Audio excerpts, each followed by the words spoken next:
Hey guys, Professor Bill, Comic Book University. I'm reading Superman, issue number 17. Now we start off with John watching a horror flick all by himself. The doorbell rings just at the same time that a jump scare happens on this horror movie, and his heat vision just goes bzz all over the place. Kathy Cobb is there. She's banging on the door saying, hey, my prize cow ran off, but even worse, my grandfather went after looking for it. Cow's name is Bessie, go figure. And, it's getting dark now. So they both go out to start looking because his mom and dad are gone. They're off in the city 300 miles south. Now they end up in Dead Man's Swamp.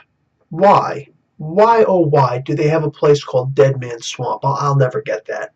So they find a place where there was apparently an explosion, and Kathy realizes that it was John because the place is so hot that everything's turned into glass. It's cool now. I mean, it's been a while, but the fact is that several issues ago, this is when John's heat vision kind of erupted for pretty much the first time, and she suddenly puts the pieces together and realizes something's going on.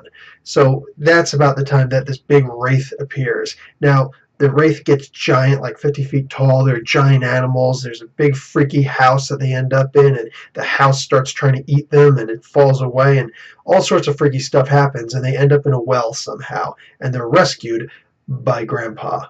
Yeah, really wicked. So he rushes home, gets into bed just as mom and dad show up, and they're like, oh, he really did get in bed, and that's just so cool. I bet you he ate all the ice cream. But meanwhile, outside, there's a stalker in the cornfields, and it's just like, wow. And I'm not going to lie to you guys. This comic actually did, I'm not saying it scared me. I mean, I'm a big guy, military training, all that stuff. Yeah, this comic was a little bit scary, you know what I'm saying? Reading it like 1 o'clock in the morning. Shut up. So anyway, it's actually a really good comic. I'm going to give this a B plus. Very fun to read, especially the beginning. I love seeing John and all the silly little things that he do. Anyways, guys, Professor Bill, Comic Book University, class dismissed.